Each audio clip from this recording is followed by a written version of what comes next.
just kind of looking at Alex. Mm-hmm. Okay. Well, why don't we start with August, when you go off to school, which had to be a tough period for both of you. Yeah. First time you're apart. Right. Where did you go to school? I went to University of Pennsylvania, which sort of brings us back to, it's funny you mentioned school as the first thing, because the first time I heard about, sort of the whole time when Derek started getting sick was right around when we got our college acceptance letters, when people were getting to school. This is sort of beginning of January. And I applied early to another school, didn't get in. It was sort of, it's tough when you're 17 years old not to get into your first choice, and I'd always been so excited to go there. And this was before Derek got sick. This was in December. And about 2 weeks later, about a month and a half later, really towards the end of January, when he started getting really sick, when everyone started figuring out that he was sick and that he had all the biopsies, everything changed. And to look back at this, getting really upset about not getting into my first choice school, it's like a silly adolescent thing, the first thing. So school always sort of played a central role, and he got into school right around the same time he found out that he was sick. So it was always hard, because really from the beginning of his illness, we kind of knew he wasn't going on to college, which sort of defines your senior year in high school. It was, it made him feel different. It made him feel, like he couldn't enjoy himself as much. He knew there was something out there that was going to keep him back, being sick, recovering. I don't remember when he made the decision, but he made the decision before everything happened in the fall to hold back on school. I think it might have been late spring.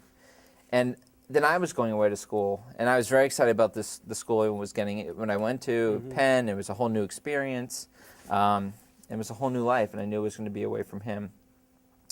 So it was a tearful goodbye. Val was staying here with him, and that made me feel better to some extent. But school was weird the first 6 months of school, or up until December, because, sure. I think she has a nice amount of him just for editing. Sure. So why don't we get the camera over to? Okay. Can you move your left over?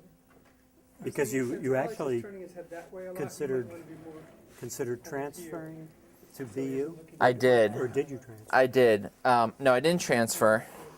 The challenge was, for me, was sort of dealing with two worlds at once, and two worlds in which there's a real dichotomy between, college, freshman year of college. You think of freshman year in college, you think of no responsibility.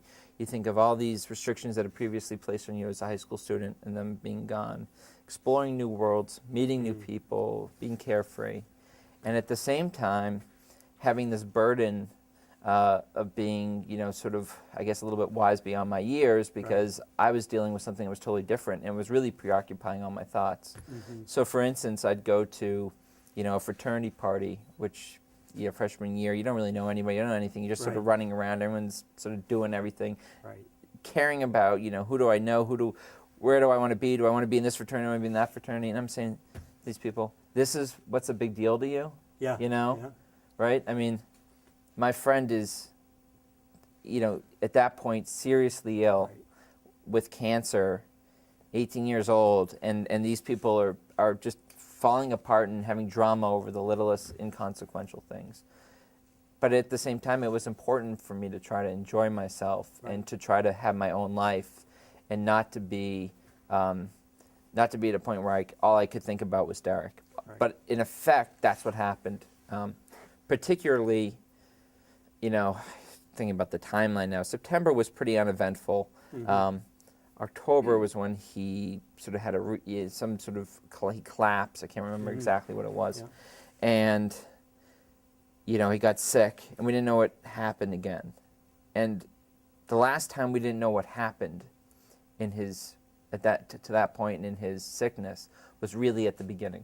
Was really at I have a toothache, my jaw hurts, and now it was a similar, I don't know what's happening. And that scared me, because by nature, I'm an optimistic person. Right. And I tended to believe that he could overcome this and that things were going well. And I knew he was getting probably the best medical treatment available at that time in the world, just being located in Boston. So he was lucky. And I didn't really contemplate him dying ever or getting sicker. I thought, well, he'll have the radiation, have the chemo, he'll lose his hair, he'll take a year off. This might always be there, but he'll recover, he'll be a normal person, he'll get back on his feet. And October rocked my world. I mean, it wasn't good. It was clear things were bad. Were you in contact him on a weekly basis by phone, or? We chatted a lot on the phone. I don't remember too much about it because it sort of happened in the early fall. Things were just sort of blitzing by me. I was sort of involved in my own stuff. Right. We would email. It was sort of the beginning of email, so it was one of those times where, he would sit on his mom's computer and bang out email via dial-up, and I would send him an email back. I mean, it was at that period of time.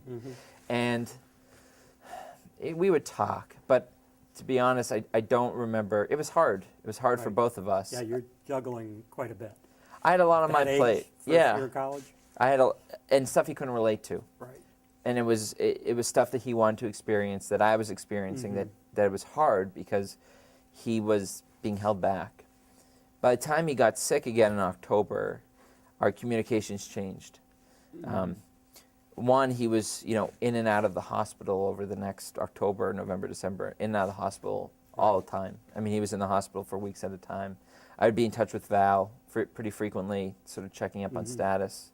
But I didn't get to speak to him as much. And that's when it was, that's when it became really interesting. I remember thinking to myself, all these people or just whatever anyone does, we were young. You call up someone, you say, how are you doing? How are you feeling? Or what's going on? Or how are things? And the answer is fine. Always fine. Never not fine. Right? I mean, it's just a pleasantry. We weren't talking to older folk. We weren't talking to people that had major issues in their lives. We were talking to young people. And I would call my friend and he would say, I'm not good. Yeah. I'm sick. I'm weak. I'm tired. I'm depressed. I mean, depressed. Right. Really depressed. And he was not someone who was depressed before. He just that wasn't part of his personality. He was sort of, he was sort of someone who wasn't depressed, which is part of what made him interesting. And he actually spent so much energy trying to be that person who was always positive, always uplifting, and he was just down. Right. It had been 8-9 months, whatever it had been, of him just putting on the best possible face, showing up wherever he needed to show up. He did the senior show. He did, made graduation. He gave a speech. He worked at camp. He just went to the prom. He did everything. Right. And you just start to see something beat him. And it was just wearing him down and probably wearing you down. It was. I mean, it was a lot to handle. And it was hard to handle too because, you go off to school and you don't really know people that well. Right. You're making friends, you're spending time, getting some shared experiences together.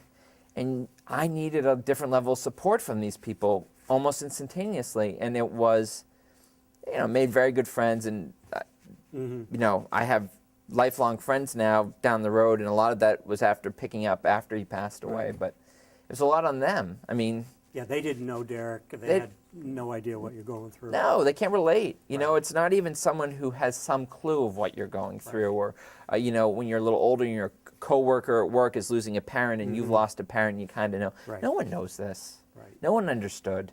No one understood the things I was seeing, the things I was feeling. But I guess I just persevered. I mean, I wasn't thinking about taking time off or. To me, the important thing was to keep moving on. He was going to get better. I continue to stay optimistic. It was just a lot of, not knowing, not being there.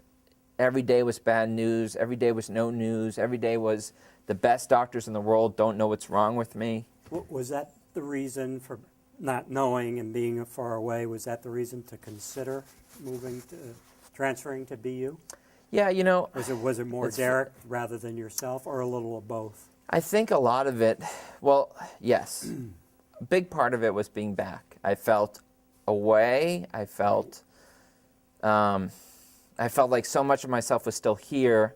I couldn't really do both. I couldn't do both worlds. So I knew I wanted to take time off, which I eventually did. I eventually took a semester at Harvard Ah, and then went back to Penn afterwards. Part of it, and BU was the reason, was sort of the school I was thinking about going to, was, you know, I'd done a lot of work here in the television and Right. the television program, television production, sort of had a real passion for it. And I said, I want to do what I'm passionate about immediately. What am I doing being at Penn, studying history and politics, which I love, and I'm glad I stuck with it. right. But I want to do this now. It was impulsive, but it was also part of just seeing someone dying, seeing someone have no opportunity to do anything he loves, and saying, I got to do this. Right. So, and he saw it, and he speaks in the journal about how it seemed impulsive, and it was. Yeah. But it was reflective of just so many emotional things, so many unreal, so many things that sort of made you say, okay, I could have a short life. I could die tomorrow. Why aren't I doing what I want to do? Right. So it was a good thought process. And in the end, you know, I ended up making the right decision, which was to take some time off of school. I basically did a sort of a visiting program at Harvard. It was very easy. It was seamless with my studies. I didn't sort of throw my life in the air. Yeah, you were getting a crash course in wisdom long before your normal time. You were getting so early. You're 18 years old. So early. Yeah. I mean, that's, you know, and that's the essence of the whole experience, was so much wisdom, you know, so much wisdom for so many years after the fact. I still felt I could only relate to people or my peers on some levels. And then it was, well, I got to tell you about this thing, because we're talking the pleasantries, we're talking on this level, but down here is sort of what I've experienced, what I've learned. And no one had done that. No one really had any sort of similar, any experience that could relate to it. So it was educating people and try to use it, but at the same time not overwhelm people, because if you think about it, you know, you're 20 years old, you're carefree, you know, this is too much. This is too they're heavy. thinking about the next party, or, oh my God, I'm flunking out of this course, or that. You've got a much bigger picture. I got a much bigger picture than that. But you can't get You into can't it throw with it- them too deeply, because they'll be like, oh, this guy's a drag, Right, and they'll walk away from you. right. Right, And so you- and just not process it and say, oh, that's really sad. And that's not what I want. I didn't want to be the sad sack, because I wasn't Right. the sad sack. And Derek wanted you to have a good time. He wanted me to have a good at college, time. so he could kind of live through you a little bit Yep, at college. yep. How about the period when, actually the day that Derek told you, I'm definitely dying, after he had told Val, and then they sprung it on you? And I always thought it was interesting, your reaction, let's do something special, you know, and you went to the Four Seasons. Right. Tell me about that. I remember the day I remember the day very well. Every time I get to that point in the journal, it's the most, I think expectedly, but it's the most vivid memory of the whole experience. It was the day he told me he was going to die, because it doesn't get more unreal than that, right? Right. An 18-year-old, I mean, people die, and young people die, and teenagers die, but typically, you know, they're either really young or they die very suddenly. They die, they get shot, they die in a car accident, which are tragic. But you don't have that experience of someone saying to you, I'm dying right now, and being able to comprehend it, but we really weren't mature enough to really be at the point where it made any type of sense. And it never makes total sense, but we couldn't make anything of it. It just didn't fit in our world. And I remember as I was at work, I had come home maybe a few days earlier to see him. He'd been in and out of the hospital, and I knew things weren't great, but you don't know how bad it is. And he called me over to his house. I remember coming in the door. I remember the house like the back of my hand, coming in the door and going into this room. And I don't know how well the room is described in the journal, but It's a study primarily. Mhm. They used the study as the TV room. Right. And this was not some big fancy TV room. This was a small little TV Mhm. in a corner in an old kind of wood paneled study room. Right. Very dark, shades drawn. And that's basically where Derek spent most of his days. Yep. And it was just, that room is such a powerful memory. And I remember going into the room and sitting on the chair and him sitting down with Val and crying and sort of getting emotional, me hugging him. But just weird emotions come through because it was so sad, it was so unbelievable, but I started at that point immediately to feel like there was some resolution. Mm-hmm. This was so hard to deal with for him, for Val, for his family, for me. He was in so much pain. He was miserable, depressed, especially in the fall. He didn't know how he was going to go on, especially with after his surgery and the facial deformities that came with it. Mm-hmm. We didn't know. Every day was not knowing. We didn't know why he was sick, why he was in the hospital. And he said, I'm dying. And I remember thinking to myself, okay, we have to plan for this. We have to go do that special event. We have to go to Four Seasons. We have to go into Boston to get a drink, a bar. We just did 1,000 small things, fun things. It's so sad. It was so tragic, but it was the beginning of the end. It's beginning to really plan for his death. It went from this period of, initially, sort of through September, fighting, being courageous, to September, October, November, and December, sadness, depression, not sure where we're going, not sure where Derek's going, just a toll on everybody and a toll on Derek to an unimaginable length, and a change, just a different person. Up until September, he was still Derek. Right. By November and December, he was just kind of felt like a broken individual. And then to see, well, I'm dying. And it was the resolution. It was time to resolve this. We didn't know when it was going to be, and we only knew he was going to be in more pain and be more sick, but the worry was gone. Yeah, so there's some acceptance now. Okay, now Acceptance. we know where it's going rather than the roller coaster of seeing what That's what it was. Derek. We got a plan. At that point, you knew it had gone, everyone knew about him. Everyone knew he was sick. Everyone knew him really well. And it went from, okay, now this has gone from being a very personal, small group that's been dealing with this to what my role was, and sorry if I break, I'm sure I'm going to cry. No, I may too. What my role was to tell people he was going to die. Yeah. Wow.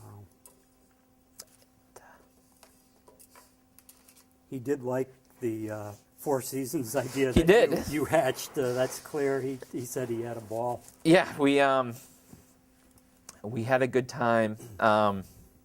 Went to Boston. It was a freezing cold night. December. Went to. Get the tears out of my eyes. I don't know if anyone has a tissue over there by any chance, but I went to Boston and used his dad's credit card. I mean, we were 18 years old. Yep. Four Seasons, please. Thanks, Yeah, Tom.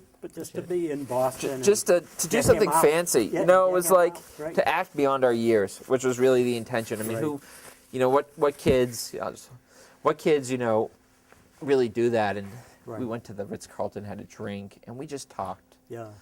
With Val and Derek and I just sat in a hotel room. Derek went to sleep, Right. and Val and I just talked. Right. Now the funny thing, I told you it all come pouring out. The funny thing that happened that night, and which you didn't realize until you sort of started seeing it, is, death is one of those things that most of us don't spend all the time thinking about, except the people who do, and you don't realize how it's all around you and how you just sort of laugh about it, right? It's punchlines and jokes, or people get killed in movies, and it sort of is what it is, right? You don't think too much about it, but when it's so tragic, and it surrounds you. You pick it out everywhere. And the movie, we rented a movie on like a pay-per-view in a hotel, and it was Gross Point Blank, which I'm not sure if anyone's ever seen, but it's a John Cusack film. It's not that important of a film, but he's this guy. He graduates from high school. He's going back to his high school reunion in Grosse Pointe, Michigan, and he's a hitman. He's a hired gun. He's killing people. And it's a funny movie, right? I mean, it's ironic, and there's a love story, but he's a hitman, and, he's being chased by other hitmen. But it was so hard to watch because death surrounded us. And everything was like that. We'd watch Dead Poets Society, and it was tragic. Someone dies in that, and tragic. And your antenna's up for those. You're like, we can't talk. This is us. This is our life. And in our society, we push death aside. It's all happening in the hospitals where the rest of us go about our lives, right, and don't see that this is a big part of people, life. And this is just a history thing, but 100 years ago, people died more frequently. They died younger more frequently. People had real illnesses. And they died at home. They died at home. They were among you. There wasn't this institutionalization of death, and you're not comfortable with it. But when it's there and it's all-encompassing, it's just you don't even start to realize how much it's always around you. Yeah, you definitely experience things that people don't experience at that age. I certainly didn't. Right. I was thinking the next party, the next this, the next that. It's right. always ahead, and it's right there in front of you. It's not in some hospital. Yeah. Wow. But so when he knew that there was a timeline to his death, you were the one who had to say, "Hey, Derek's taken a turn for the worse. He's not going to make it." You're telling other close friends. Well, he really wasn't seeing people at the end. I mean, he saw a very limited amount of people, primarily due to he was sick. He wasn't in good shape physically. When he was depressed, old. You don't want to see. He was depressed. Others. He was just, like I said, beaten down. Right. It wasn't like he went from doing great to someone said, "Okay, well, actually, this is killing you. You're not going to live. You got 6 months. Go out and go do." He couldn't even do stuff anymore. Right. I mean, the cancer had really. This had already been. Basically, what we found out in December was the chemo really never got the cancer. Right. So it had been months since the cancer had been spreading. So he was already at his end. Which we found out because he only died about a month and a half later, sick and just tired. And he said, "Can you please tell?" It's probably 5-6 people, but I had to tell them, and watch their reactions, and what a hard thing to tell people. When was the last time you saw him? That's a good question. I saw him probably the night before, or it was either a day or 2 days before he died. I would go over there every day, so it probably was the day before he passed away. And I remember I found out that he had died when I had enrolled in Harvard, and we lived in Swampscott. I took the train in from Swampscott. We lived very close to the train station. So that's second semester. Second semester. When you went to Harvard. Went to Harvard, took a couple of courses there, which were great courses. But was part of that because of Derek? It was all. Oh. That was all because of Derek. It was all to be close. I said, look, Harvard and Penn were similar schools. I was taking similar courses. I'll give you a side note in a second, which is an interesting story. Very difficult. Freshman year to the upheaval to pick up. Now it's all new people at Harvard. You just started. Yeah, and it wasn't anybody. I didn't speak to people at Harvard. For me, it was visiting. I knew I was really home. I don't think I made one. I only went to a couple classes. I was living at home. But the first day, literally the first day I went into school, and it ended up being a great decision, which I can talk about in a second. Why personally it helped, but I had a long commute. I would take the train in from Swampscott to Boston, which is a good 20-25 minutes.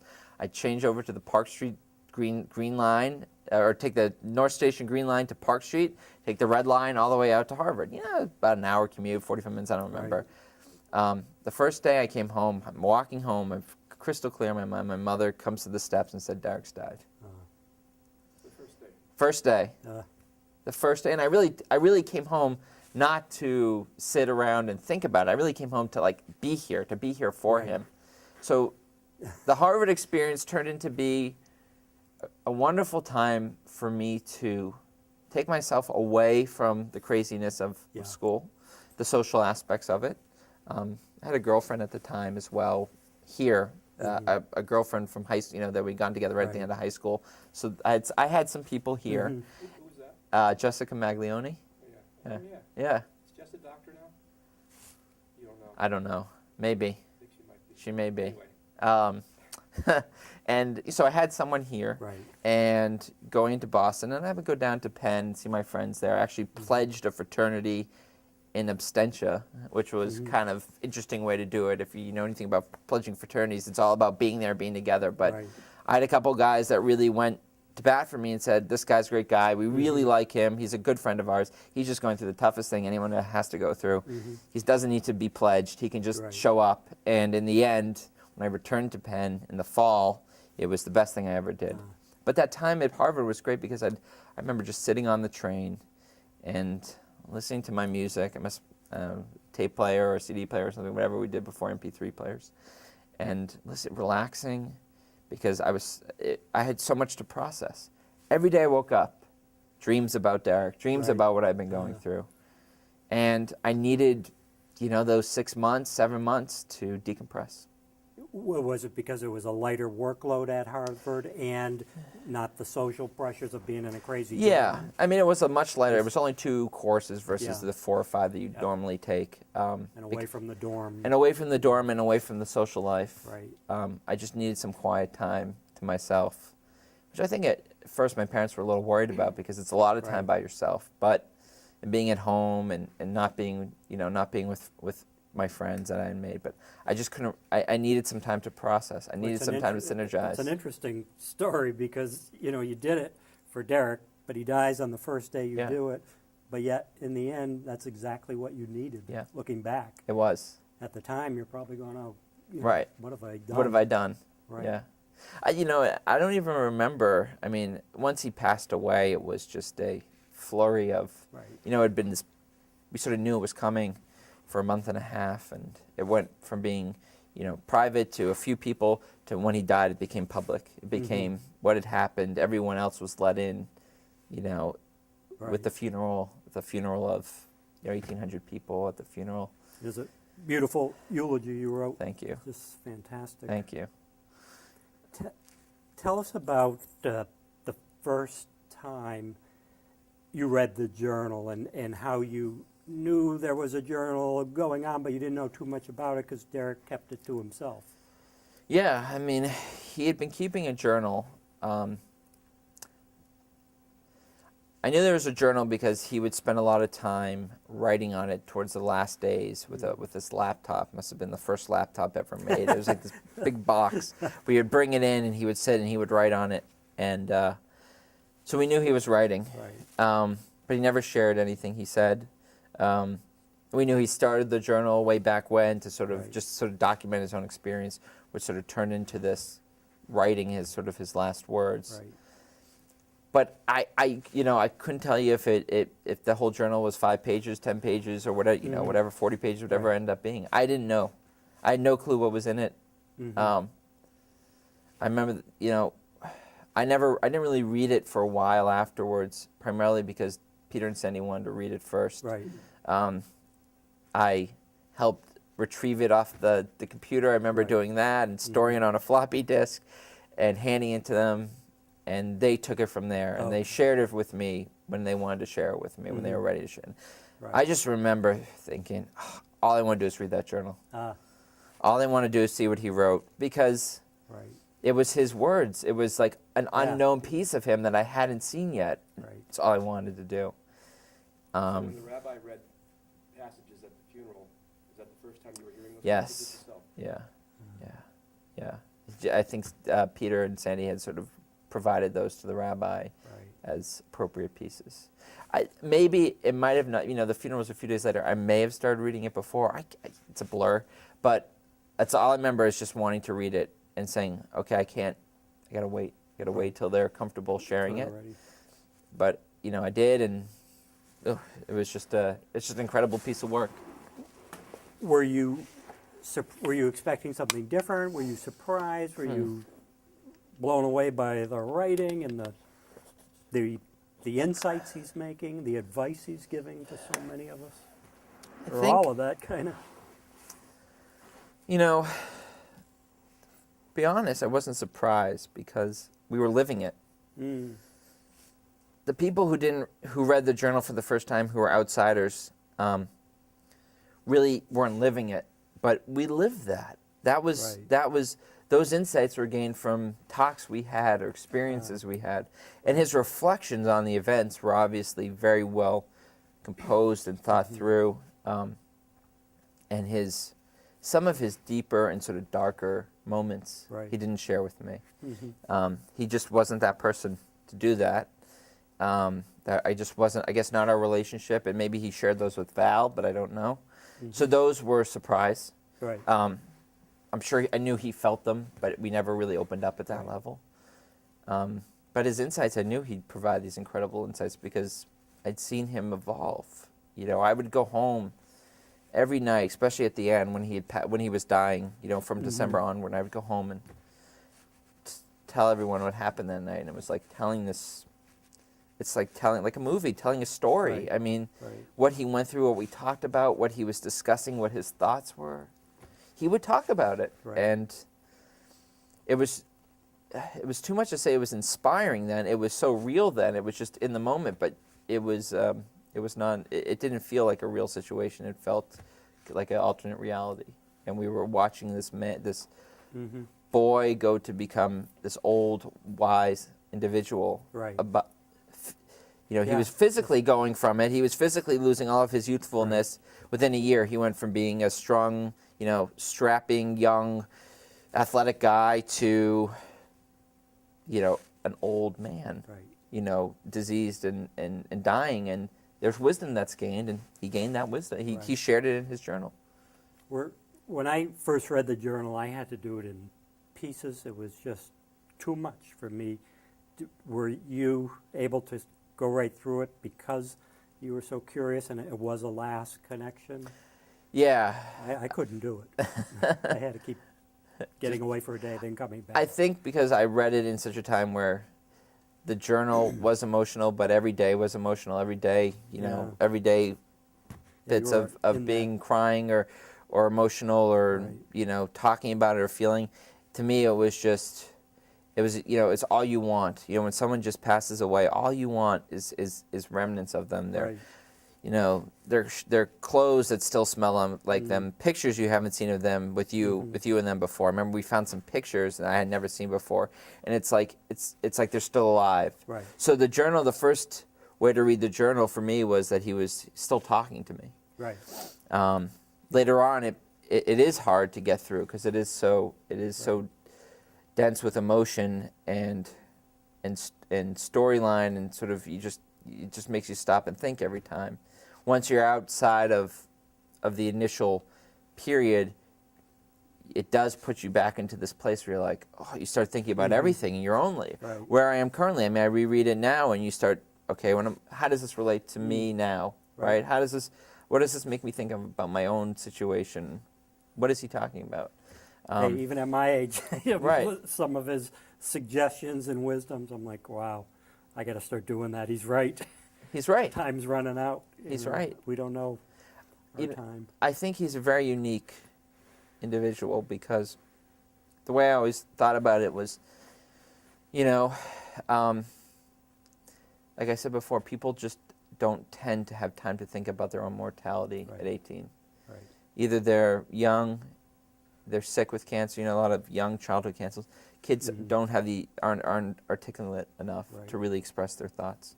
And he's not old enough to have really left the womb and to had the Right. experiences. So it really is like a life interrupted. It was really like he was on the cusp. That's what was so hard. You don't have I know. so many new experiences. College's number one thing is brand new experience. Right. And to have it being cut short right before that, not freshman year of high school, not, 26, 27, Right. right before your opportunity to experience life. It's just gut-wrenching. And watching everybody else go off. Go off. you Yeah. know. Yeah. There's the very last lines of his journal. Mm-hmm. I don't think I fully understood. He says, "It has been 1 year in the life of me, 2 years in the life of a long and meaningful score." And I always wondered what he meant about the 2 years in a life of a long and meaningful score. Yeah, it's funny. I wasn't sure what he meant either. I think he was trying to be poetic, to Yep. be honest. But writing that dying, I mean, that's the last entry. I really think it's just as it says. I mean, it's 1 year he looks at the cancer, Right. and 2 years he looks at he was 17 and he was 18. Oh, okay. So he looks Yeah. at it from which is an interesting thought, right? Because Yeah, outside of the cancer, it's him. It's a kid. It's a 17 and Right. 18-year-old kid. And you're reading it within the confines of the story. It's a 1-year story. right. But it's just a story within someone's 2 years of existence, right? Yep. That helped me. Yeah. Thank you. Did you want to? Can you talk to us about the video? Mm-hmm. Yeah, that's. What was that all about? Why? When did that happen? While you were at Harvard? Yeah, that was while I was here. We first got started thinking about the video, or I first got started thinking about the video sort of when he got sick. Mhm. Like I said, reaching out to pictures and images, especially of him healthy, Right. seemed to be some way cathartic. You know, it was just a way to get away from his sickness that just pervaded the last year of his life and celebrate him as a happy, healthy individual. And even when he was, fighting the illness early on senior year. And so we started putting these pictures together. And So he helped you. no, it wasn't him. It was friends. It was friends. A friend of ours, a couple friends of ours, put together a collage that they wanted to do of him. Who was that? Alicia Maglione and Caitlin Leonard put that together. I remember, and they gave it to me. You know, you take all the pictures, you cut them out, and you make another picture of it. And, that sort of started to get my thoughts going, how I could honor him, because And you were fulfilling one of his goals where he wanted to be remembered as the healthy Derek. right, I mean, he really wanted to be, he wanted to be thought of as what he was. Right. This cancer just robbed him of his youth. Right. And like I said, he was such a positive, uplifting person. He didn't want to be remembered as someone who was, Yeah. even though he was thinking all these incredible thoughts and all this wisdom, he wanted to share that, but he really wanted to be remembered he would have wanted to be remembered for the kid before he got sick. Right. Don't feel bad for me. Don't think of me as a cancer kid. Think of me as the kid who was healthy. And I think Right. people do. I think people really do, because the cancer was a very short period of his life. He didn't go on for 4 or 5 years and sort of define him.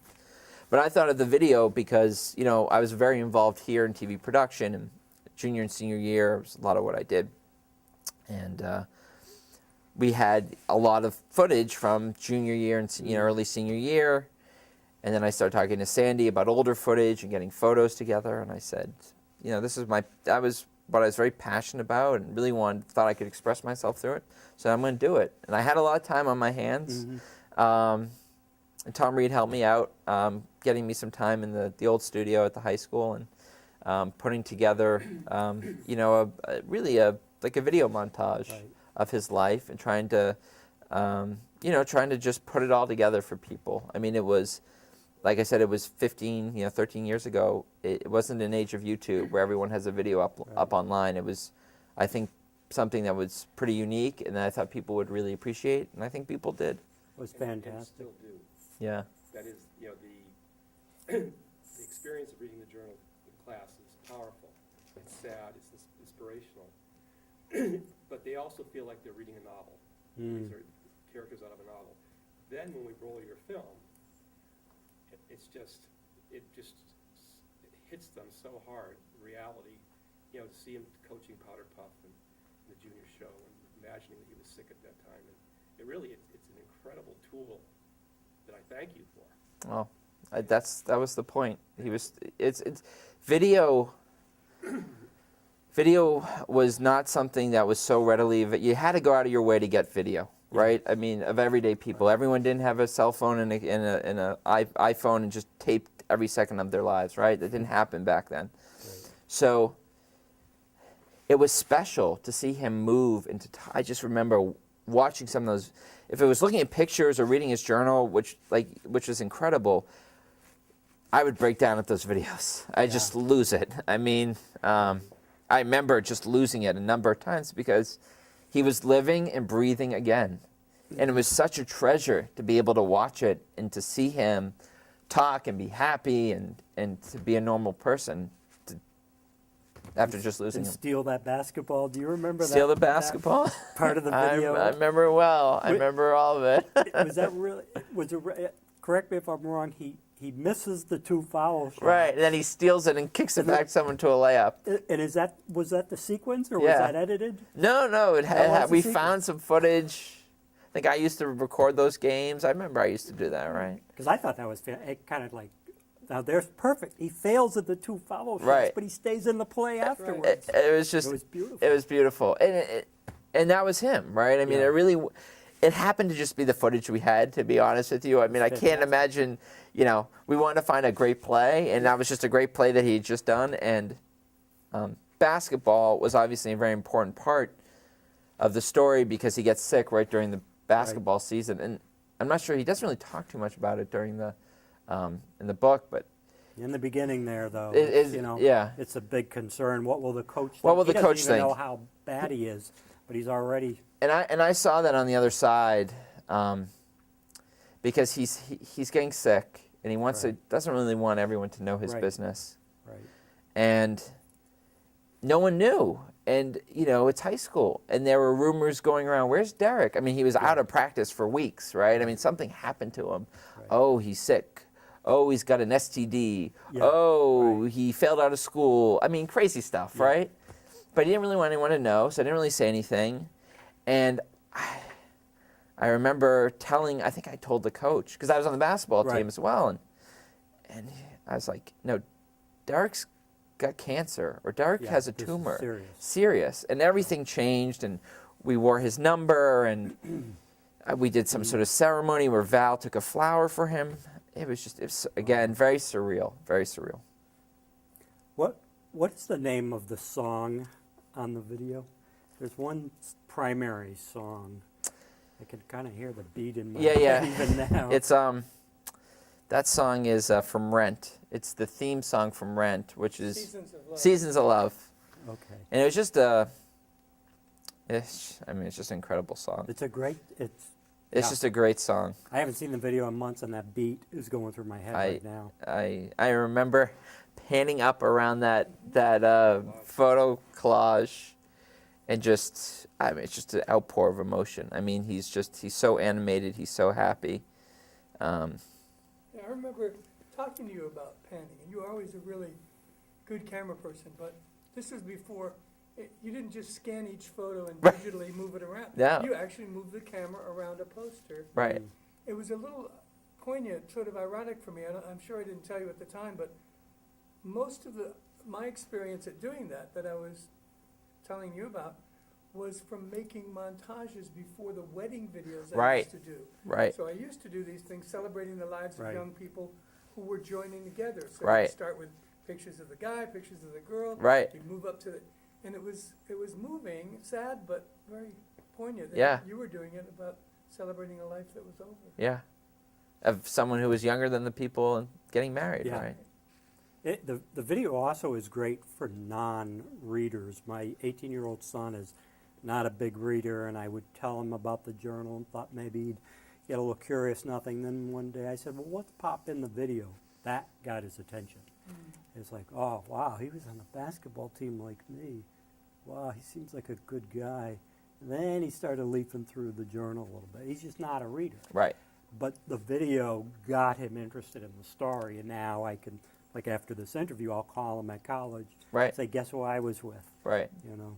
That's interesting because Mr. Harris, and I think it's a logical choice, you've always had them read the journal first and then see the video. And as you said, it's very powerful. It's the first time I've heard of someone who saw the video first. Yeah, because Brian's a visual learner, not a conceptual from the written word. Everything that he's good at is the visual learning, the analytical, not the philosophical. If I asked him what's the theme of this chapter of one of my own books, forget it. You know, he's much more with the visual. So that got his attention. Well, you know, and I think that's what's unique. I mean, look, you know, there's a lot of parts of this story, and there's a lot of interesting parts about why it's, you know, I sometimes think about, why is this touching people? Why is this being used? And Buck's been using it with the group in Swampscott. You know, obviously this affects kids. Swampscott kids could obviously relate to this the best, right? Because it's so close to their lives. And you think of high school, kids in high school, and a hard thing for kids in high school to understand is how to take these abstract concepts, Right. these big concepts, and bring them back to their own lives. It's the hardest thing to get through, right? Because there's a lot of things that you wish you want to impart upon people, but unless you make it accessible and make them able to connect to it. And so I think here you have an interesting, you know, have a lot of things in which you have a kid who most people can relate to. He's not jock, he's not a nerd. He's really sort of one of those guys that really can fit into many groups. Yeah, right. So most people can reach him at some level. And you have him writing and explaining things and interspersing things like, you know, do what you love, do it today, tell the people you love this. By the way, we went and got pizza last night. You know, it's like, it's not, you know, someone from the 18th century or 17th century or 19th century imposing their wisdom and then an English teacher trying to bring it back and relate it to today's world. It's someone who's in today's world and imparting that. And then you have this visual piece that we were lucky to be able to put all that together, and it just, I think it does something and connects people because, you know, this must happen. He's not the only kid who's died, right, of this disease, although it is very rare. But because all that stuff was there, and because of who he was, and it's unique. And what did you first do with the video after you had made it as good as you could? Who did you first show it to, and where did it lead? I know where it is today, but I must have shown it to Peter and Sandy first, right. Who were very, very appreciative, because they didn't. They weren't the type of family that took a lot of home videos, and it wasn't like we were leafing through tons of well-organized photo albums. These were photos that were scattered. It really hadn't been brought together, and all of a sudden, they got to see their son again doing things, and they remember being very appreciative. And Val, I must have shown it to Val, my family, and started showing it around to friends. We put it on the public access channel. Pretty shortly after I made it, I think, if I'm correct, right? Getting permission from the parents. Right, to show it. Wonderful. So when I began teaching the journal, which I guess is now 7 or 8 years ago, seems like time has flown, I was doing it by myself. And then this character here, this kindred spirit, and I, we'd have these conversations about film and media literacy, and we got this idea that we would, you know, at one point we decided we'd start teaching together, but he listened to me talk about the Derek's Journal project, and he says, well, you know, we have this film. I'm like, we do? I forgot that. So you actually taught it without the film at first. Wow. That's great. And if you and I hadn't become friends, That's right. you know, and that,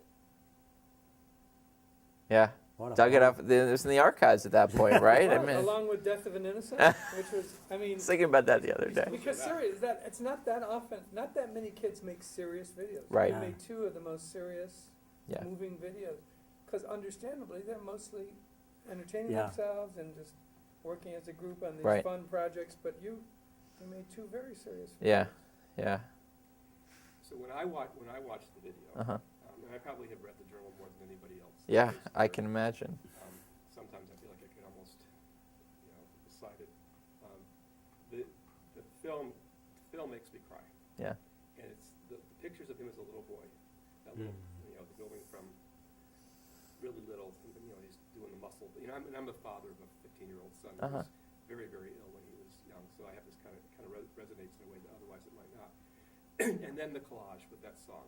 Yeah. It's just like, you know, I mean, it's an incredible piece for an amateur. Yeah.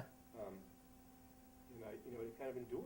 I mean, you've seen the digitized Yeah. version, Yeah. and we've actually shortened it a little bit more Yeah. still at some point, but, Well, you were a great student. I have to tell you this.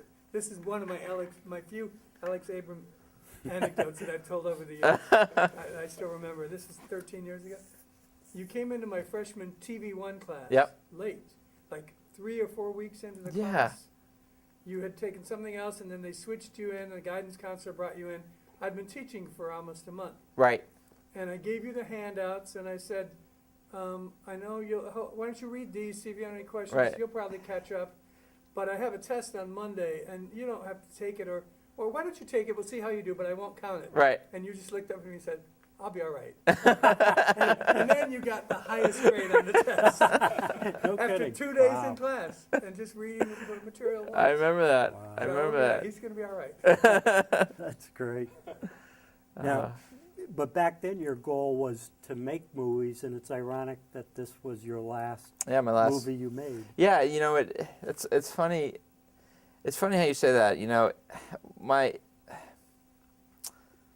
goal was, yeah, it's an interesting. I never really thought about it that May way. still come all around again. Too. Right. We don't know what's in the future. Right. No, I mean, what I loved about what I loved about film and video and that media was exactly what I did in Derek's video. I mean, in the videos I had been working on while I was a student, that's sort of where I was headed, right? Yeah. Serious. And I love the way that media, or the way that media can sort of drive emotion and can provoke emotion.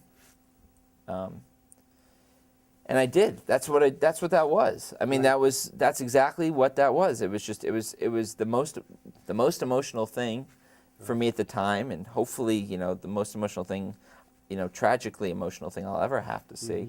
And it did. It just captured the moment. Like you said, that song and panning up and seeing this young kid, seeing him go from a little kid to guy, and then just dying. The way the video sort of works is he just sort of gives a speech and then he dies. There's no discussion of him dying, right? He's just dead. It's so incongruous with the rest of the film. oh, but then there's that scene that he's in that silly outfit on a play, and he waves goodbye. Right. Right. In the montage of the rest of the film is really his death, right? His death never appears in the film. No one ever says he dies. And Everyone knew he was dead at the time. I didn't need to, Derek. There's a shot of his obit, Yeah. but it's a shot. It's it. Right. You know? And the sickest we see him is with no hair. Right. At that awards banquet when he got the Stephen Johnson Award. Yeah. But I think I'm interested in how you'd answer Michael's question, because I never know for sure which of my students will actually go on to a career in film and media, Yeah. and which ones do it well while they're here and then go on to other things. How would Huh. you describe how you've ended up in the career? You're a lawyer, right? I'm a lawyer. I'm now going to be a banker, but I am a lawyer. So what made you go there rather than in film? Well, I think for me, where I was most effective was in film. I'm not the most creative person. I'm not artistically inclined. Just not me. I don't think like that. I'm very analytical, very list-oriented. That's just how I think. So a lot you of sure pulled it off in that movie. well, I did pull it off because Something the material was so close to me. Yeah. And I felt like in those respects, I access it well.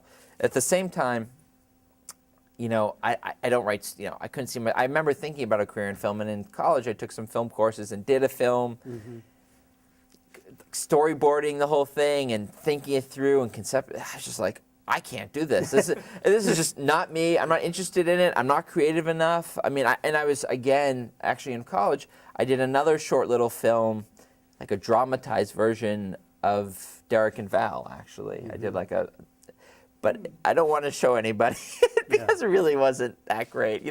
I just didn't have that capacity. And I think if I ever wind up back in movies or film or TV. It would be producing, because it sort of incorporates sort of my project management skills, which is Right. what I do in finance right now, with the media that I love. But I wasn't moving out to LA, so I wasn't going to be a big time producer. Who knows? I might be a documentarian, which I'd love to do one Like day. you're most interested in documentaries, Yeah. which a few of my best students over the years have Done. gravitated. Yeah. It may not be where the largest amount of money is, but Right. it's where a lot Right. of people's heart is. Right, and I think, it's something that down the road, especially if I had, after my career is sort of built up and have some more time for myself, I could definitely see myself getting involved with someone who's, maybe hopefully being able to bankroll someone who's doing a documentary or working on it with somebody else. I mean, I'm a history major, so it Right. fits exactly. I like telling stories, but I'm not a creative Hollywood, let's think of a story type. I love telling the Derek story because it's a real story. It happened. Right. Yeah. So, as we approach the 13th or 14th anniversary, Yes. which is it, 98, 98, so 13th year. 13th year? Yeah. How is Alex Abrahms a different person today for that experience Oh. 15 years ago? Or are you a different? I am. I mean, but it's so long ago that I was a different person, 10 years ago, 12 years ago. I think what's happened is that at 21, 22, 23, 20, whatever it was, it felt like I was a very different person than everybody else. I felt like I had this experience. Like I said, I talked about it. Today, I have so incorporated everything from that experience into my life, into my values, into what I want to do, Your my parenting, to a certain extent my parenting, although I'm not sure how. I think it's more about how much I just value my son and realize how important he is.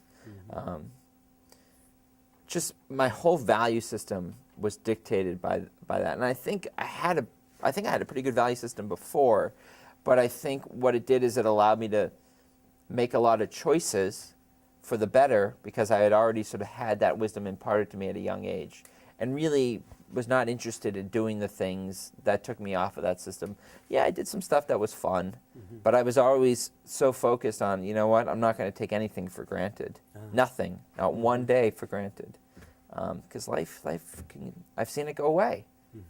So, to answer your question, 13 years from now, he's incorporated into my life. One of the things he put in the journal was that he wanted people to do things. He wanted to accomplish a number of things. A lot of them were big. Some were big things. Some were sort of little things. I remember I made a list of those things right after he died, laminated the list, and Your purse for you. well, just all Or- those or- things and how many I could accomplish. And I've gotten a chance to live in New York, going back to New York, and I remember he really wanted to live in New York. That was a big thing for him. I just checked that off the list, and just a number of those little things. And he wore this. This was his ID bracelet right here that Val gave to him for his 18th birthday, and Sandy gave it to me after he died, and I've worn it. I've worn it ever since. So he's just there. He's there. Those, going back those first 6 months, though, after he died, that had to be a difficult period. Yeah. Real tough, because you've gotten away from UPenn, Yep. and it's just kind of Val and you who know the full impact of what the two of you went through. It was like living in a little world, and you're just getting out of,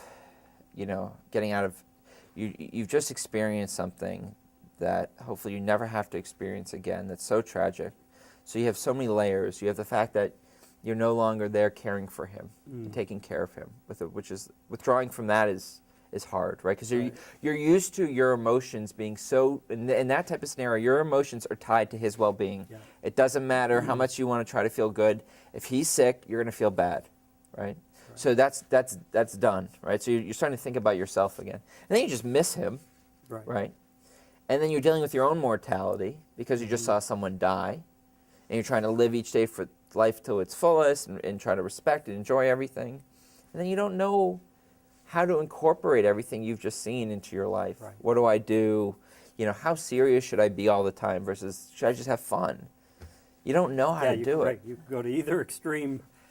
And some people do. Some people Right. just, they have these type of experiences and they go crazy. Right. Bad crazy, bad like destructive crazy because what life is so short, I'm just going to have fun. For me, it was life is so short, I got to start really focusing and living it and taking advantage of the fact that I'm alive.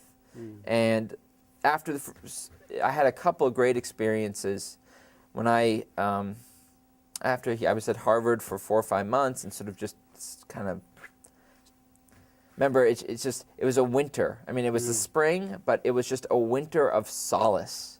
You know, I remember this. I got when Derek passed away, and people were sending condolence cards. A number of people obviously sent condolence cards to me as well. And I remember Peter Sack, the former principal here, sent me the best condolence card, and he said it was a picture of a winter, like a river, and the river was frozen. It was just frozen over, and it said something to the effect of, you know, it is winter now. It is time to reflect.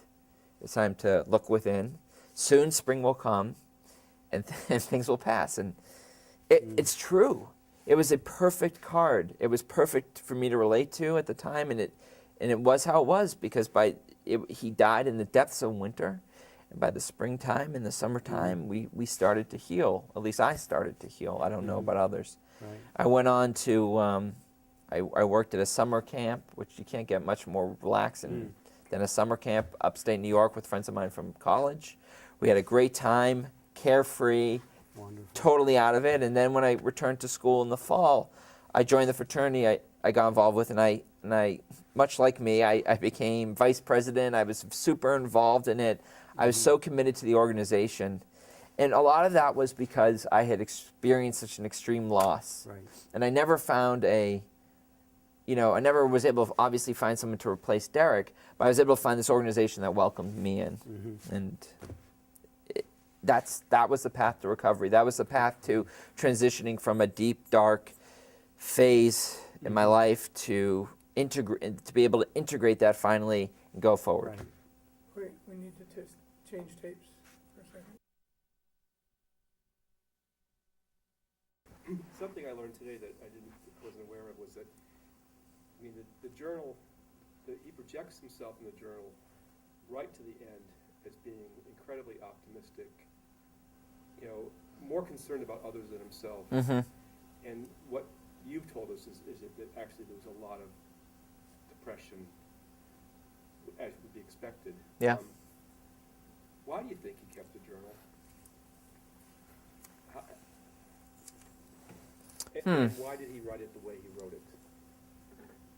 Well, clearly he began, it was going to be, like you say, it was going to be a chronicle of his And it reads like that at the beginning, you know. healing process. Yeah, it's just a very, you know, matter of fact. Why does it transform? I think he needed that outlet. He just needed that outlet. I think at the beginning he writes, and he's just like, at the beginning he writes it kind of like a project, right? Like, this is my cancer project. This is my project about, you know, that's my phone. Do you mind if I just grab that for a second? Yeah, take your time. But I will answer that question. I don't want to get up because I have my lav mic. Might be in a pocket somewhere. Yeah. Just make sure it's on my son. Thank you.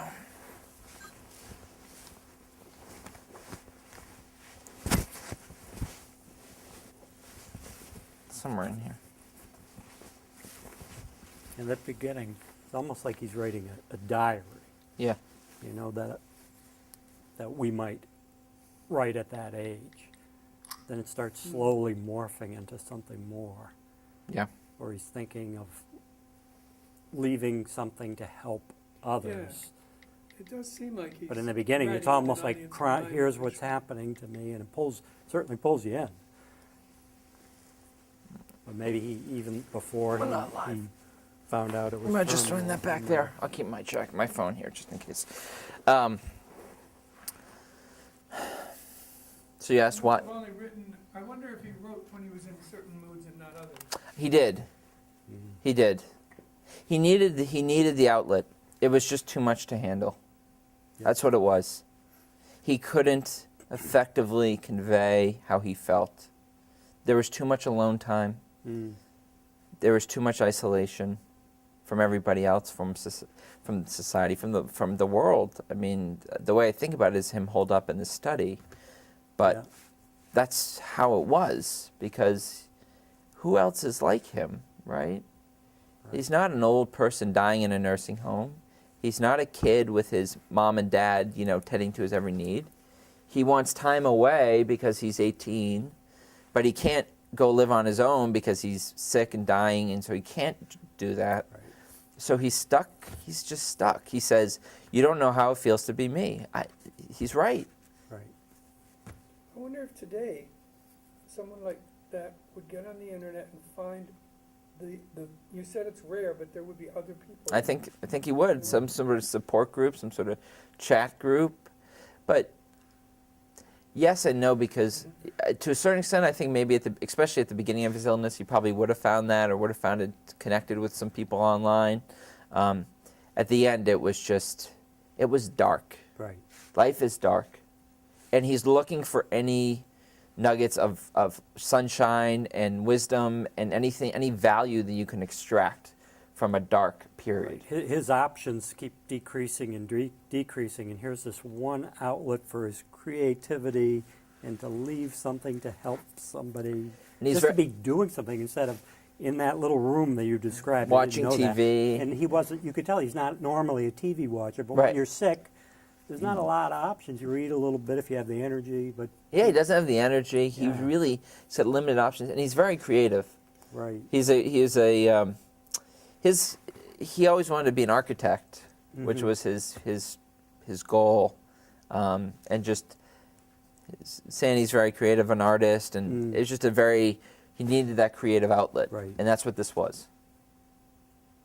I definitely can see it. Maybe Yeah. because I'm a fellow writer, you could tell he'd be a great writer Yeah. someday. Yeah, But yeah, to have your options decrease, well, here's one thing I can still do. right.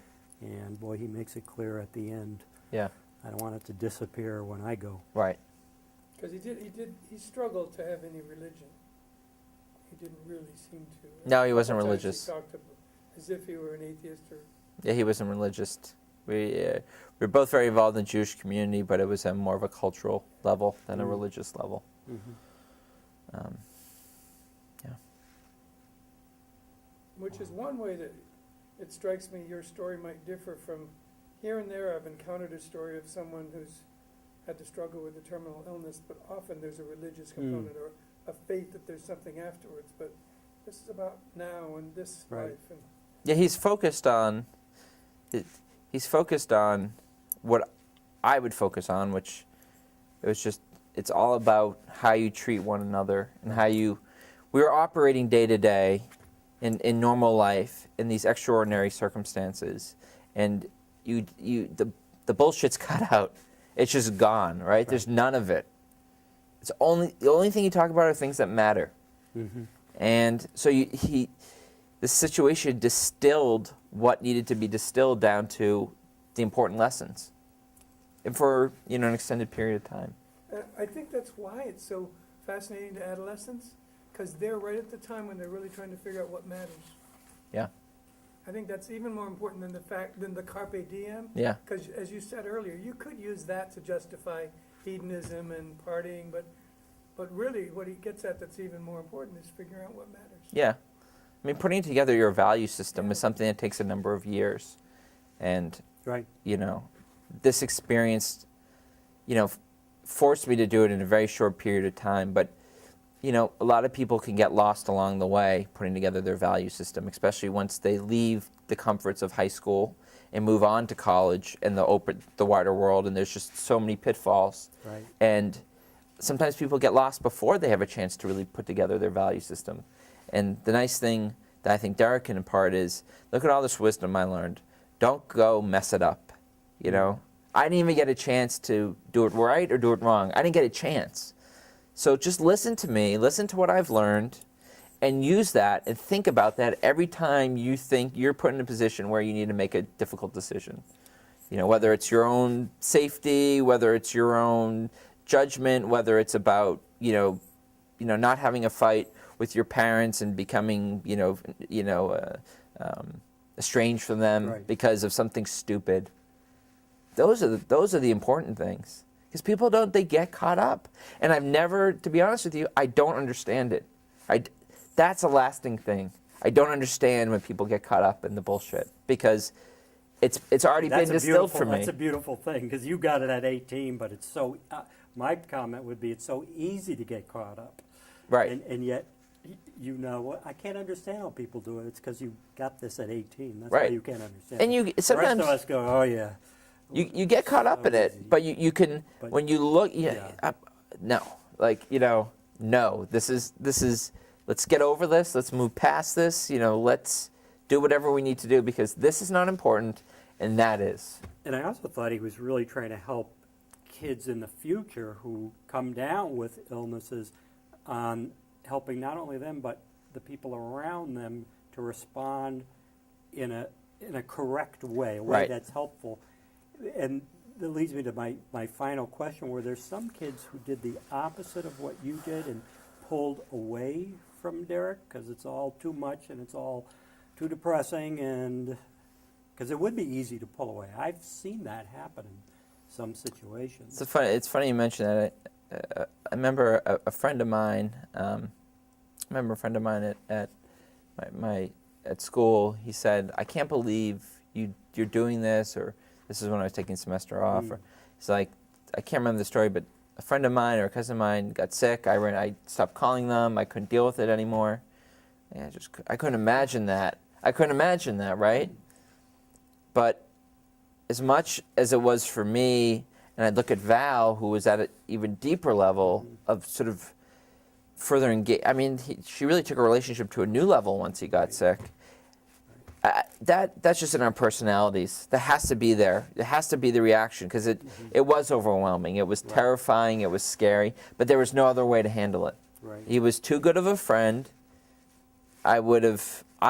My personality was, I wanted to help him. I wanted to do whatever I needed to help him.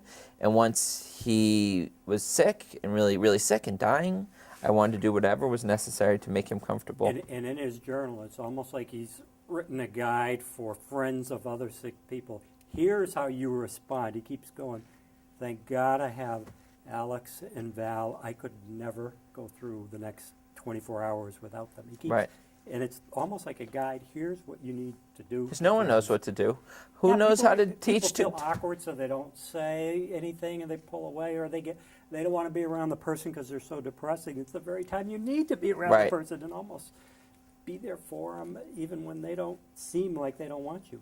Yeah, it's a very, very, very challenging. It's very, very challenging. That was a very hard part about it. Yeah. He was sick. He was very sick. He was not looking good, and he wanted. But we all had to balance that, and people did want to respond to him, but they didn't know how. And Yeah. there's so much How. there. How do you everyone can't be all in on this, right? Everyone can't be like Val and I were, and Right. so that was something. And at 18, you really don't know how to do that. Right. You don't know how to do that. When I first tried to track you and Val down, Mhm. I called your mom, or got your mom or someone to get your phone number or your email address, and I also got a hold of Val's mom. And that first conversation, one of these remarkable conversations where you go from being complete strangers over the phone to this incredible level of intimacy like that. Right. And she said, Buck, teach your students, tell them that when someone dies, there's a loss, that it's okay to approach them in the grocery store and just simply put your hand on their shoulder and say, how are you, and keep walking. She said, Val and I would be in the grocery store, and we'd see somebody come around the corner at the end of the aisle, and they'd see us, and they'd turn their car and go somewhere else. And that was so hurtful, because they didn't need to have this significant conversation. And you felt more alone. You felt more within. I remember that same exact. People didn't know how to approach you. They got sad. They didn't even know what to say. They had their own emotions. But that's a really hard thing for someone who's 17, 18, 19 years old, because they don't know how to deal with those issues. They haven't had any experience with it. Almost very few people have. And what it does is it just makes you feel like you're in your own private world.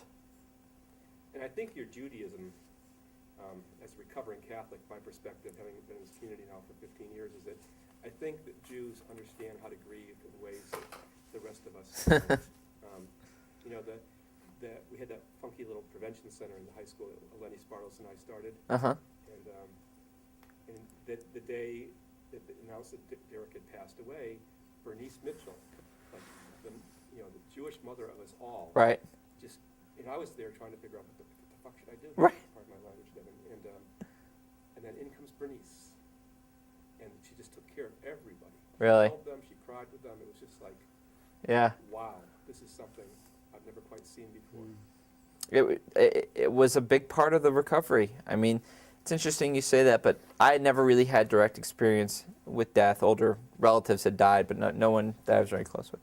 And when he died, like I said, it went from this very private thing to a very public thing with a lot of very spelled out rituals. You know, first of all, a very quick funeral. I mean, the funeral was in 3 days, with a big eulogy and, the Shiva and the whole gathering at Sandy's house and her parents' house, and it did. Everyone enveloped you and comforted you, which really did help us all. I mean, you can't get, the only thing, I always thought about this. I said, it's a terrible thought to have, but he said, this is as tragic as it gets. And it was very tragic because it was so drawn out. But the only thing I could think would be more tragic is the quick loss, the car crash, the drunk driver who hit somebody, kills somebody young. They go from, you had the shock on top of it, because there wasn't the shock. And I think that's a whole different level, but really the warm community feeling allowed us to take this grief that had been building for a number of months and deal with it, and try to deal with it.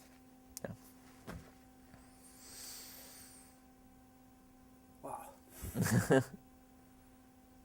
There's just so many angles to the journal and the story. Yeah. It's just fantastic. Yeah. Yeah.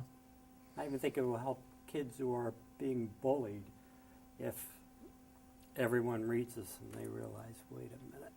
It's just deep. We don't have to act this way. I think One of the things that it'd help all sorts of kids who are different in some way. Just like all of a sudden Derek was the most normal, the upper echelon of the students, basketball, scholarly, everything, and then all of a sudden to be totally different, disfigured. And he's it's almost like he's writing a guide how you react to these people who are different. When I was thinking of how some of Buck's students, after they read this, they say things like, I realize I shouldn't worry so much about if my popularity or whether somebody comments on what I'm wearing or things like that. They really just get a sense of concentrating, as you were saying, on what's more important. Yeah. It's very helpful. Fundamentally, many of them say it changes their life. Huh. That this experience, they'll say, this is the most powerful lesson I've had in my entire school career. And that it has changed who I am. Now, it's going to be interesting, I think, Michael, as we spend the next 2 years doing this book, is that, what I want, you and I haven't had a chance to talk about this because we haven't really got started yet, but I want to talk to students from 6 years ago or 4 years ago and see, did that experience actually change, or does it continue to resonate with you, and if so, how? And How do you addressed it briefly before, but how do you think this lesson and this journal will affect students who aren't from Swampscott? It's all about how it's presented, right? But I think as the more accessible Derek is as an individual, right? The more real he is, the more he appears to be like them, they'll access it. That's why it works so easily in Swampscott, because they can tag to different little things here and there. but it's, it's not even the same. It's not the same school building anymore. This is Right. 15 years ago. They don't do the same things, right? I mean, there's no text messaging, and the whole world has changed in 13 years, right? What they relate to is little details like, then I walked down Paradise Road. Right, You know, right, they write that in their reflections, the same, he walked down the same road. right. Which is what makes me wonder, based on what you said, if other students not from this area might benefit from seeing at least a little video trailer or some part of the video first to make it more real, because they don't have that Swampscott connection. Right. And Mm. he's an accessible personality. He's them, and his writing is so deep and advanced for his age that it's like, okay, here's a guy that's like me. Oh, but he's writing like, I read in books, right? I mean, Exactly. that's what it is. It's like, I'll listen to him because he's a guy my age and he's had this experience, so I'll give him a shot, and he captivates. He captivates because he puts you right in his shoes, so another 18-year-old kid goes, yeah, that could be me. That's He's talking about the same activities that I right, the do. It's prom. I mean, a lot of it universal, is universal, right? I right? mean, Yeah, it's particularly poignant when you're in Swampscott and you're like, this guy grew up Right. down the street, but it's universal, So- and it's just about, as you go forward, it's just about crafting the right, sort of bringing everything in together to make it as accessible as possible. I think what he'd really want to do is, and I think, I don't really think about this on a day-to-day level, but I think I said it before, is that this experience will allow people to distill their values quicker. That's it. That's all he wants. He wants them to, at this point, these aren't, at first he's writing it to have people remember him a certain way, but no one who reads this now, that's beyond the scope of who's reading the book. Right. If it's for future people, it's that, and I've always thought that, is that someone went through this experience. He was a normal guy, okay? He was not, he wrote incredibly well, but this was not someone who got out. He wasn't going to Harvard. You know what I mean? He's very smart. Don't get me wrong. He's going to a very good school, but he wasn't that guy. He wasn't valedictorian of the class. Right. He wasn't at the top. He was close to the top. He was a very smart kid, but he was every guy, and a great guy and great values. And that's why he was able to persevere during this time. But it's that he was just an everyday guy. He did everyday things. He dated girls and, probably was mean to people sometimes, probably was nice to people sometimes. Right. He was a normal teenager, right? Then this happened, and within a year, he went from a normal teenager to someone who was on his deathbed. And what he learned, So it's like Tuesdays with Maury, except, 70 years earlier, right? And that's what's incredible, is that at 70 years earlier, you could still have those insights. Right. That was And like the last lecture, it's the professor to the students. Here, it's the students to all of us. Right. Us older ones. Right. Wow. At 18, he figured this waking me out. up. And there's a lot around the story that makes it a very interesting story, but the heart of it is that you don't need to be old to learn what You're exactly. to learn what matters. And he did it in a very short period of time. He had it within him. You don't just Right. do this. Everyone can't do what he did. Can't produce that level of writing. Can't articulate. Can't put it all together. Can't go through. Everyone can't do what he did. I mean, these were serious chemo treatments. He was doing a senior show and running around and then doing chemo that would kill him, internally for weeks, and doing camp, and then going through the surgery, and then going through the hospital. I mean, just forgetting the fact if he'd ever wrote this journal alone, he'd be an amazing story, right? That someone did this and was able to do it. The fact that he articulated it is just a treasure. Right. And some of the story, too, I think, is what happens after his death. That, the book I envision is so much bigger. You making the video and its impact here many years later. You would have never thought 12 No. years later we'd be sitting here. Definitely not. And there'd be students impacted, and so all the, to me, it's like a stone on the water. The ripple effect of Right. his journal Yeah. is amazing. It is amazing. Everyone who reads it is just blown away by it, transformed by it. Right. And that's what he wanted. I mean, that's what his life was meant to be in some respects, right? I mean, this was a random cancer. There's nothing he didn't make any decision that ever led to this. Exactly. This was predestined from whenever whenever it started. And this was what, part of when someone dies like this, right, it's a classic question, why, right? Why does it happen to someone this good? Because he's a really good guy. And the balance of it at the time for me, you don't ask that question. It just happened. You accept it happened and you move on with life. And that was the only way to get over it. But in retrospect, when you say things happen for a reason, you can't look at it at a time and say it happened. This is some reason. This might not be the only reason, and it didn't need to happen to him, and it shouldn't have happened to him, and I wish it never have happened to him, but this is at least something that came from it, and it was a lot of things that happened and brought together that, hopefully this becomes even bigger. Right. So. He got dealt this terrible hand. Terrible And he hand. figured, I'm going to make the best out of it. Whereas most people would have just given up way earlier. Who would keep a journal after you've got chemo and you feel like shit? You would lie in bed, Right. watch TV, hoping to speed things up, and he's forcing himself, I want to get this down. It had to be incredibly difficult. Yeah, I mean, to write. especially at the end when he's just dying, it's just, how do you write that? Yeah. I mean, it was depressing day after depressing day, and it wasn't like, Right. I'm sitting in my country house overlooking Exactly. the beautiful, fields of flowers and getting inspired by the world. It was dark. Right. Figuratively and literally, it was a dark room. It was the winter time. It was always dark. It was depressing, and this guy is pulling these things from deep within him, and that's impressive. Sure is. Yeah. Great interview. Fantastic. Excellent.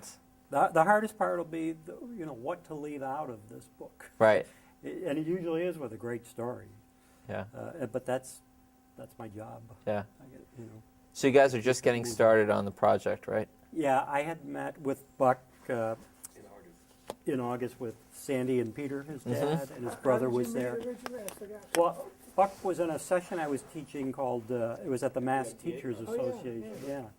Get published, and Buck handed me the Yeah, manuscript that's right. after everybody left, and I'm rolling my eyes inside. I don't want to read another manuscript. And I Right. start reading it at lunch, and I call him on my cell phone.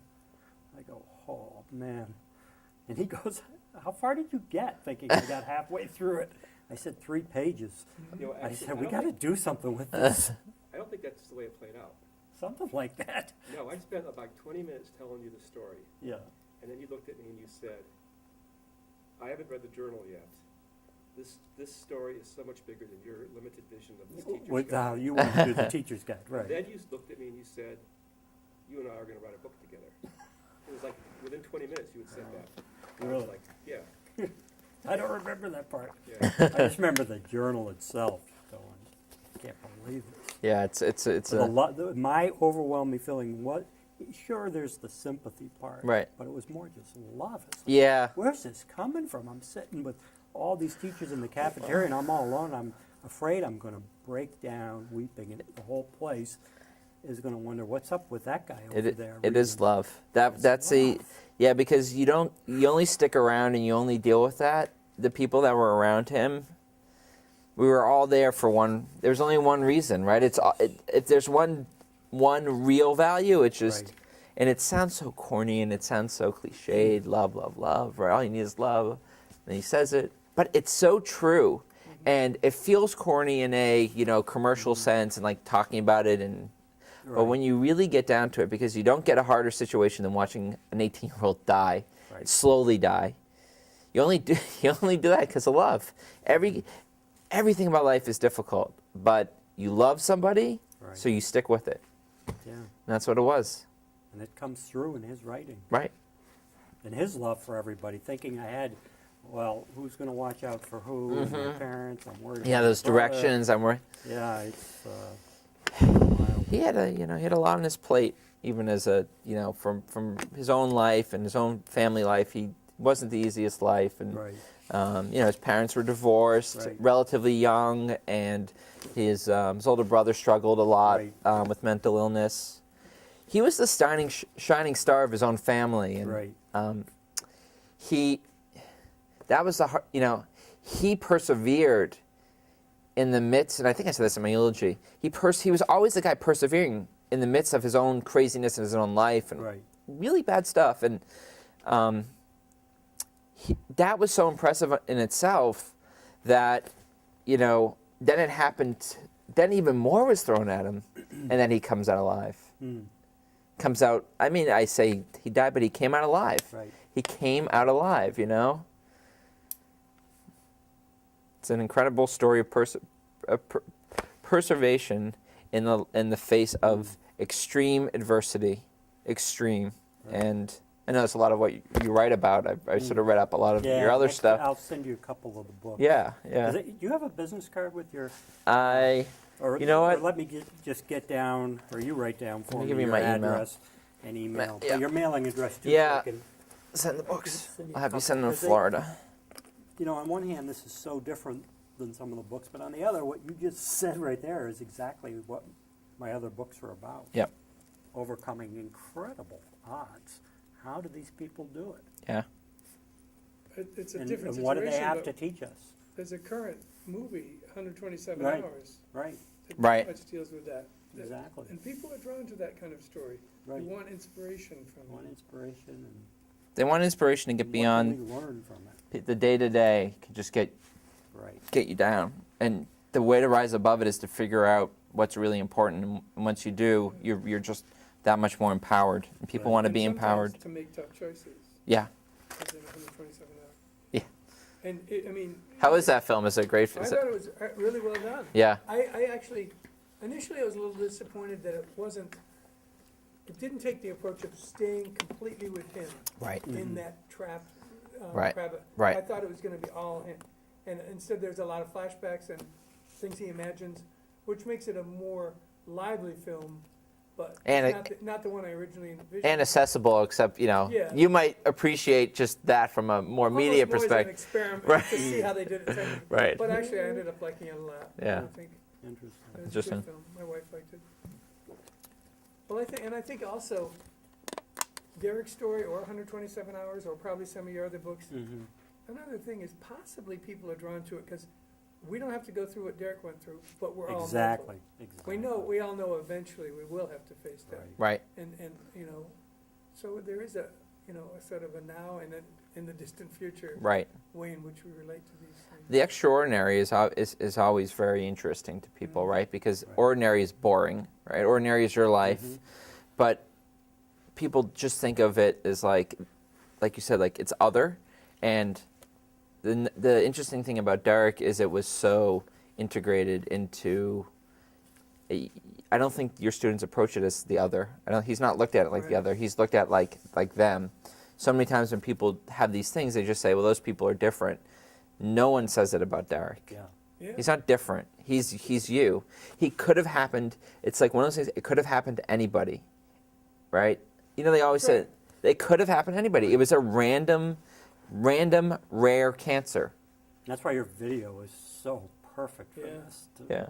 It is, he's He's- Mr. Everyday he's guy. everyday guy. And That's right. It's not like has a great some life of the going. films that are popular about the life of someone going through something unusual, the character, whether it's Juno or Donnie Darko or Right. Redwell Hunting, they're pretty remarkably unusual kids. Right. Yeah, What Derek's story is, it makes a regular kid still Mhm. fascinating. Yeah. right.